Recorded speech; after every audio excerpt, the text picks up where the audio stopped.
बात है 1998 की। इंडिया ने न्यूक्लियर धमाके करके पूरे दुनिया को चौंका दिया था, लेकिन सबसे ज्यादा चिंता पाकिस्तान को हुई। उस समय के देश के प्रधानमंत्री नवाज शरीफ रियाद फोन लगाते हैं, क्राउन प्रिंस अब्दुल्ला बिन अब्दुल अजीज के सामने फरियाद करते हैं।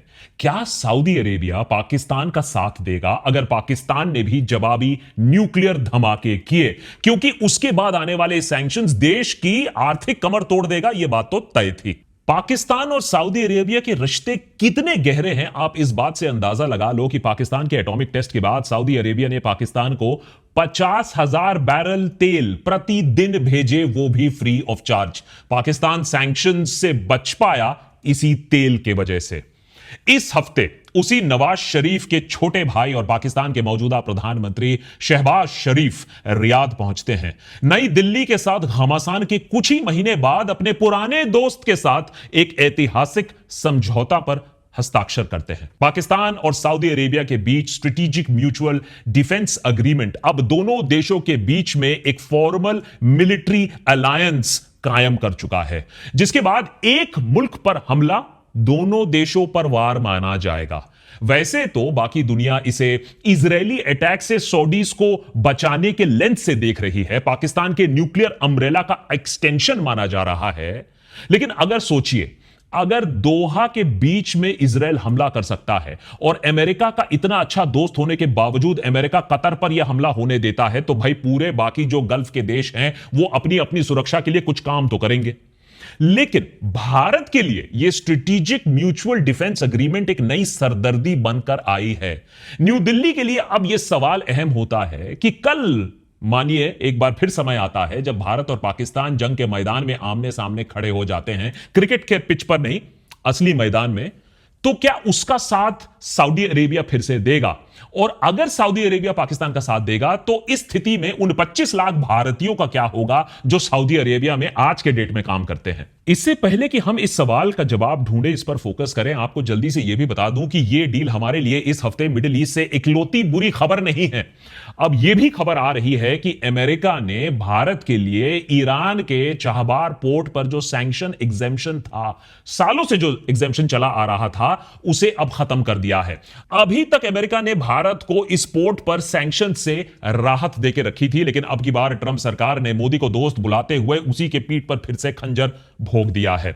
अगर ये सैंक्शंस नहीं हटते हैं तो भारत का अफगानिस्तान और सेंट्रल एशियन कंट्रीज के साथ ट्रेड बहुत बुरी तरीके से इंपैक्ट हो सकता है। मिडिल ईस्ट में भारत को बैक टू बैक झटके लगने के बाद अब सबको कम से कम यह पता चल गया है कि डिप्लोमेसी एक लीडर के लिए बर्थडे विशेस या अवार्ड्स या ऑनर्स या ग्रैंड वेलकम पर आकर खत्म नहीं होती है, बल्कि पर्सनल ब्रांडिंग से आगे डिप्लोमेसी का मकसद होता है देश के लिए नेशनल इंटरेस्ट को सिक्योर करना।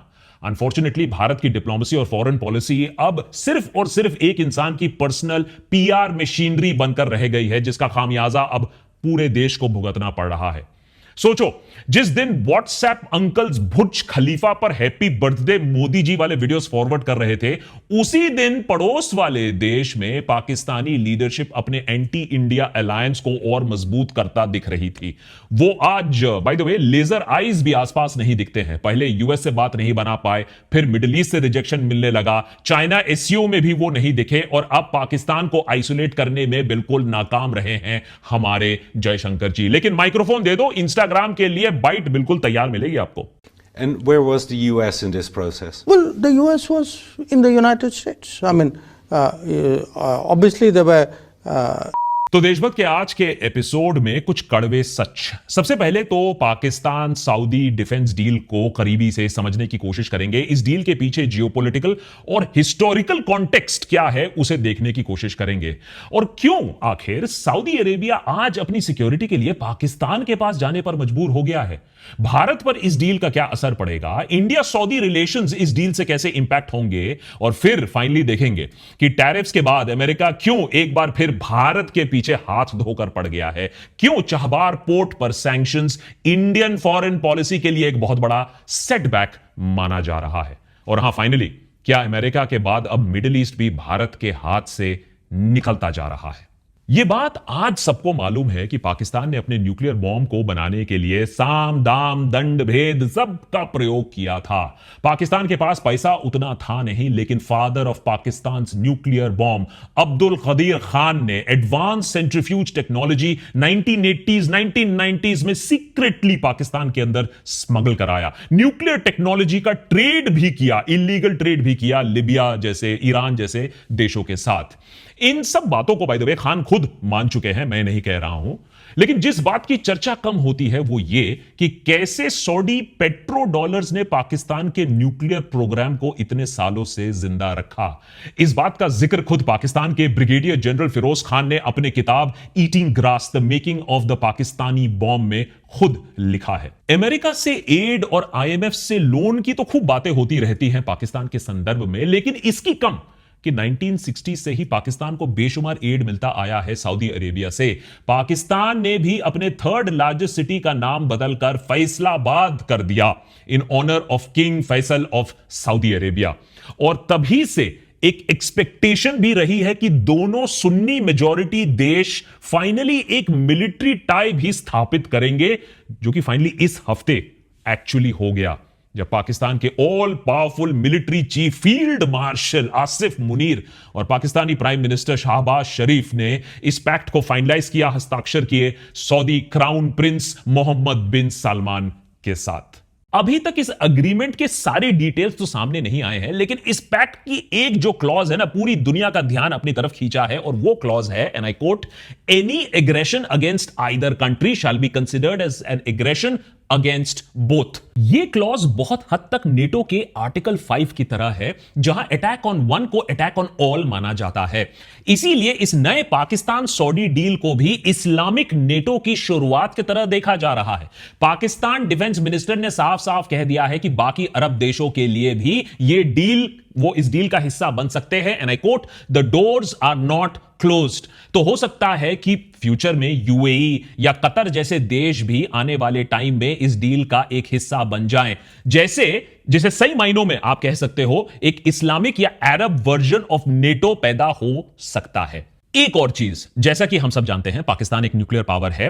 अब ऐसे में सवाल यह उठता है कि इस डील के बाद सऊदी अरेबिया को बचाने के लिए क्या पाकिस्तान अपने न्यूक्लियर डिटेरेंस का भी उपयोग करेगा? क्या इस डील से पाकिस्तान का न्यूक्लियर अम्ब्रेला सऊदी अरेबिया तक भी पहुंच जाएगा, कवर करेगा? वेल, अभी तक इस पर कोई ऑफिशियल कॉन्फर्मेशन नहीं आया है। दोनों देशों के टॉप डिफेंस ऑफिशियल्स ने यह कहा है कि इस डील के तहत एक दूसरे को प्रोटेक्ट करने के लिए हर अवेलेबल कैपेसिटी कैपेबिलिटी को यूज किया जाएगा। तो जब तक कोई ऑफिशियल डिनायल नहीं आता है, ये बात तो सेफ टू अज्यूम है कि यह डील न्यूक्लियर प्रोटेक्शन में को भी इंप्लिसिट मानता है। पाकिस्तान और सऊदी अरेबिया के बीच में मिलिट्री कोऑपरेशन भी दशकों से चले आया है। सऊदी अरेबिया उन पहले मुल्कों में से है जिसने पाकिस्तान को अगस्त 1947 की इंडिपेंडेंस के बाद तुरंत रिकॉग्नाइज किया। 1951 में दोनों मुल्कों ने ट्रीटी ऑफ फ्रेंडशिप साइन की, जिससे दोनों देशों के बीच में दशकों तक स्ट्रेटेजिक, पॉलिटिकल, मिलिट्री, इकोनॉमिक जो कोऑपरेशन है उसकी फाउंडेशन रखी गई। इस बीच कई दशकों से पाकिस्तानी फोर्सेस कई बार सऊदी में डिप्लॉय किए जा चुके हैं, सऊदी आर्म्ड फोर्सेस को ट्रेन करने के लिए। ऑफिशियल रिकॉर्ड्स की माने तो 1967 से पाकिस्तान ने 8000 से ज्यादा सऊदीज को ट्रेन किया है। 1979 के ग्रैंड मॉस्क सीजर के बाद यह मिलिट्री टाइज और गहरे हो जाते हैं, जब पाकिस्तान के स्पेशल फोर्सेस ने सऊदी ट्रूप्स के साथ मिलकर मस्जिद अल हरम में जो कंट्रोल था उसको री एस्टैब्लिश करने में उनकी मदद की। कुछ ही सालों के बाद 1982 में दोनों देशों के बीच में bilateral security cooperation agreement sign किया गया, जिससे ट्रेनिंग, एडवाइजरी सपोर्ट और सऊदी सॉइल पर पाकिस्तानी डिप्लॉयमेंट को इंस्टीट्यूशनलाइज कर दिया गया। इसके बाद कुछ इंस्टेंसेस में तो 20,000 तक पाकिस्तानी ट्रूप्स सऊदी अरेबिया में स्टेशनड रहे हैं। सऊदी अरेबिया आज पाकिस्तान मेड आर्म्स का भी एक बहुत बड़ा इंपोर्टर बन चुका है। लेकिन ये जो नया डिफेंस पैक्ट है, ये पाकिस्तान और सऊदी के बीच में जो बायलैटरल रिलेशंस थे उसको सिर्फ एडवांस नहीं करता है, ये कुछ अलग ही चीज है। ये डील एक ऐसे समय पर आता है जब मिडिल ईस्ट में सिक्योरिटी सिचुएशन एक्चुअली कोलैप्स कर रहा है। समझाता हूं कैसे। आज इजराइल मिडिल ईस्ट में जहां चाहे जब चाहे किसी को भी अटैक कर रहा है। ईरान हो गया, सीरिया हो गया, लेबनान हो गया, कतर हो गया, हर जगह इजरायली जेट्स और मिसाइल्स अटैक कर पा रहे हैं। अब इन देशों की अपनी जो सॉवरेनिटी है, टेरिटोरियल इंटेग्रिटी है, सब कुछ इग्नोर करके बस इजराइल एक बुली की तरह बिहेव कर रहा है। वहीं अमेरिका जो सालों से नहीं दशकों से मिडिल ईस्ट में नेट सिक्योरिटी प्रोवाइडर माने पीस मेकर बनकर खड़ा था, आज वो अमेरिका इजराइल को इन इलीगल अटैक्स को करने दे रहा है, या तो इग्नोर कर रहा है या तो उन्हें चुपचाप सपोर्ट भी कर रहा है। यूएस का ये जो ब्लाइंड सपोर्ट टू इजराइल है, अब इसके पीछे भी बहुत कॉम्प्लिकेटेड रीजंस है, इसके बारे में हमने आपको एक अलग एपिसोड बना के ये बात समझाई है, टाइम मिले तो देख लीजिएगा। लेकिन वजह जो भी हो, हां, और यूएसए की चुप्पी की वजह जो भी हो, सच तो यही है कि मिडिल ईस्ट में आज कहीं भी कभी भी इजराइल अटैक कर सकता है। हमास का एक एक्सक्यूज है, बहाना है, और इस रीजन में 40 से 50 हजार ट्रूप स्टेशन होने के बावजूद यूएस अपने अरब एलाइज की मदद करने के लिए आगे नहीं आ पा रहा है या आना नहीं चाहता है। अब ऐसे में देशों को अपनी सिक्योरिटी के लिए इंतजाम तो खुद ही करना पड़ेगा। सऊदी अरेबिया की रॉयल फैमिली सालों से अपने देश से ज्यादा अपने पावर को प्रोटेक्ट करने पर फोकस्ड रही है। एक्सटर्नल सिक्योरिटी के लिए यूएस तो है ही है। अब ऐसे में सऊदी और बाकी अरब किंगडम्स ने बेशुमार पैसा होने के बावजूद कभी मिलिट्री पावर पर फोकस नहीं किया, या यूं कह लीजिए यूएस ने उन्हें फोकस करने भी नहीं दिया, कहा हम तो हैं, आप कुछ मत करो। वहीं पाकिस्तान बाकी मुस्लिम देशों से अलग सिंगल माइंडेडली भारत को चैलेंज करने के लिए अपने मिलिट्री पर फोकस करते आया है। भले ही देश की इकोनॉमी की हालत टाइट हो जाए, लोगों को दिक्कतें झेलना पड़े, लोगों के पास खाने को ना हो, लेकिन मिसाइल होना चाहिए, न्यूक्लियर वेपन होना चाहिए, एटम बम होना चाहिए। ऐसे में आज पाकिस्तान को आईएमएफ लोन पर लोन मिले जा रहा है उसे बचाने के लिए, लेकिन फिर भी वो इस्लामिक वर्ल्ड में स्ट्रॉन्गेस्ट मिलिट्री पावर बनकर उभरा है। सऊदी जैसे देश सालों से पाकिस्तान को पैसे और लोन देकर डिफॉल्ट से बचाते आए हैं। अब पाकिस्तान की बारी है to return the favour. Saudi leaders ने हमेशा से ही यह माना है कि ईरान की तरह उन्हें मिसाइल और एटॉमिक पावर में इन्वेस्ट करने की जरूरत डायरेक्टली नहीं है, क्योंकि अगर जरूरत पड़े तो यह सब पाकिस्तान से वो आराम से खरीद सकता है या लोन पर ले सकता है। 1999 में सऊदी अरेबिया के उस समय के डिफेंस मिनिस्टर पाकिस्तान के यूरेनियम इनरिचमेंट प्लांट्स का दौरा करते हैं और पाकिस्तान से रिक्वेस्ट करते हैं कि टेक्निकल और साइंटिफिक नॉलेज उनके देश के साथ भी शेयर किया जाए। टू इट्स क्रेडिट, इस्लामाबाद ने ऐसे रिक्वेस्ट को बार बार टाला जरूर है, लेकिन पॉलिटिकल एक्सपर्ट्स का मानना है कि सऊदी अरेबिया का असली प्लान कुछ अलग है। ये जो इकोनॉमिक सपोर्ट जो पाकिस्तान को दिया जा रहा है, ये इस बात को गारंटी करता है कि जिस दिन जरूरत पड़ेगी वो पाकिस्तान के न्यूक्लियर बॉम्ब को भाड़े पर ले सकते हैं। आज अगर ईरान के पास न्यूक्लियर टेक्नोलॉजी है, अगर इजराइल बेलगाम बमबारी कर रहा है, तो सऊदी अरेबिया को भी लंबे रेस की तैयारी करनी पड़ेगी। सऊदी अरेबिया तो अपनी लॉन्ग टर्म तैयारी कर रहा है, अब समझते हैं कि हमें भी क्यों तैयारी करने की दरकार है। आज भारत और देशवासियों के लिए सबसे बड़ा कंसर्न यही है कि कल अगर एंटी टेरर ऑपरेशंस के चलते हम दोबारा पाकिस्तान के खिलाफ ऑपरेशंस लॉन्च करेंगे, युद्ध होगा, तो क्या सऊदी अरेबिया पाकिस्तान के तरफ हो जाएगा, उसके साथ खड़ा हो जाएगा, भारत के खिलाफ हमला कर देगा? क्योंकि दिलचस्प बात यह है कि सऊदी अरेबिया ने इंडिया के साथ हमेशा अच्छे political, strategic, economic relationships maintain किए हैं दशकों से। इंडिया और सऊदी अरेबिया एक दूसरे के लार्जेस्ट ट्रेडिंग पार्टनर्स में एक दूसरे को गिनते हैं। फाइनेंशियल ईयर 23-24 में हमारा बायलैटरल ट्रेड $43 बिलियन रह चुका है, जिसमें इंडियन एक्सपोर्ट्स 12 बिलियन के रह चुके हैं, इंपोर्ट्स 32 बिलियन पर। इसके अलावा आज सऊदी अरेबिया में लगभग 25 लाख भारतीय रहते हैं, जो अब वहां की इकोनॉमी, वहां के डेली लाइफ का एक इंटीग्रल हिस्सा बन चुके हैं। जनवरी 2006 में किंग अब्दुल्ला का इंडिया विजिट दोनों देशों के लिए ऐतिहासिक माना जाता है। फिर 2010 में prime minister Manmohan Singh Riyadh के दौरे पर जाते हैं, स्ट्रेटेजिक पार्टनरशिप और भी तगड़ी हो जाती है। पिछले 11 सालों में मोदी सरकार ने भी सऊदी अरेबिया के साथ अपने रिश्ते मजबूत करने के लिए जी जान कोशिश की है। 2016 में प्रधानमंत्री मोदी रियाद जाते हैं तो किंग सलमान ने उनको उनके किंगडम का सबसे बड़ा सिविलियन ऑनर भी उससे भी सम्मानित किया। इस साल 22 अप्रैल पहलगाम अटैक के टाइम पर प्रधानमंत्री मोदी सऊदी अरेबिया में थे और उनके सऊदी होस्ट ने तुरंत इस इंसिडेंट को कंडेम किया। बाद में Saudi minister of state for foreign affairs ने ऑपरेशन सिंदूर के समय भारत में एक अनअनाउंस्ड ट्रिप भी किया था। तो कुल मिलाकर देखा जाए तो यह बात बिल्कुल सही है कि पाकिस्तान और सऊदी अरेबिया में दशकों की काफी क्लोज पार्टनरशिप रिलेशनशिप रह चुकी है, लेकिन यह बात भी सच है कि बीते कुछ सालों में भारत सरकार ने भी सऊदी अरेबिया के साथ एक इंडिपेंडेंट बायलैटरल रिलेशन डेवलप करने की कोशिश की है। ऐसे में फॉरेन एम्बेसडर्स, एक्सपर्ट्स का मानना है कि भले ही ट्रीटी में सऊदी अरेबिया पाकिस्तान के साथ खड़े होने की कस्में वादे खाए, लेकिन जब बात सच में भारत पाकिस्तान के बीच में आएगी, मिलिट्री कॉन्फ्रंटेशन की आएगी, तो शायद सऊदी अरेबिया अपने वादों पर अमल ना उतरे। भारत सरकार का कहना है कि भाई उसे तो पाकिस्तान और सऊदी के बीच में ये जो डिस्कशन हो रहा था, ये ट्रीटी के बारे में पहले से ही मालूम था और आज भी भारत सरकार इसके इंप्लीकेशंस को अभी स्टडी कर रही है। लेकिन जब तक हमारी फॉरेन मिनिस्ट्री अपनी पढ़ाई पूरी करती है तो हमने सोचा कि हम भी उनको उनका थोड़ा रिपोर्ट कार्ड अभी तक का बता देते हैं। आज ऑपरेशन सिंदूर के 4 महीने बाद भी एक भी बड़ा देश सामने नहीं आया है यह कहने के लिए कि हम पाकिस्तान के खिलाफ और भारत के साथ खड़े हुए हैं। टेरर को सबने कंडेम किया, लेकिन पाकिस्तान की कड़ी निंदा किसी ने नहीं की। उधर पाकिस्तान को पहले ही तुर्की, अजरबैजान जैसे देशों ने अपना अनइक्विवोकल समर्थन दिया और साथ ही में अब यूएस और फाइनली सऊदी अरेबिया जैसे देश उसके और नजदीक आ रहे हैं। ऐसे में जिस पाकिस्तान को दुनिया में नेम और शेम करके टेरर के मुद्दे पर आइसोलेट करना था, आज वही उल्टा इंटरनेशनल कम्युनिटी में ज्यादा इंटीग्रेट हो गया है। वही भारत जो सालों से सबका पार्टनर रह चुका है, एक अच्छी क्रेडिबिलिटी रख चुका है, ऊपर से आज अमेरिका टैरिफ पर टैरिफ लगा रहा है उसी भारत पर। हमारे पोर्ट्स पर सैंक्शंस लगाए जा रहे हैं। हमें बेमन अपने सबसे बड़े दुश्मन चाइना के साथ हाथ मिलाना पड़ रहा है। और आस पड़ोस की बात ना ही करे तो बेहतर होगा है। पहले बांग्लादेश से दूरी, अब thanks to Modi ji and godi media Nepal के लोग भी थू थू कर एंटी इंडिया सेंटिमेंट्स वहां अपना दिखा रहे हैं। अब ऐसे में यह सीधा सीधा लेजर राइस का फेलियर नहीं है तो और क्या है मुझे पता नहीं, क्योंकि पूरी की पूरी डिप्लोमेसी में जब आपका एम ही हो कि सिग्मा रील्स बनाना है, मोदी जी की पर्सनल ब्रांडिंग और पीआर करनी है, वहां नेशनल इंटरेस्ट के लिए, देश के लिए जगह कहां बचती है भाई। आज दुनिया को भी पता चल चुका है कि भारत को कोई रियल कंसेशन देने की जरूरत नहीं है। बस मोदी जी को अवार्ड दे दो, जयशंकर साहब को रील्स बनाने को दे दो, ग्रैंड वेलकम कर दो, फोटो ऑप करा दो, हाउडी मोदी टाइप एक इवेंट ऑर्गेनाइज कर दो, प्रवासी भारतीयों को थोड़ा एड्रेस कर दो, भारत खुश हो जाएगा। ऐसे में एक जो रियल पार्टनरशिप होता है, रियल इंफ्लुएंस जो दिखाना होता है, उसकी जरूरत ही नहीं है।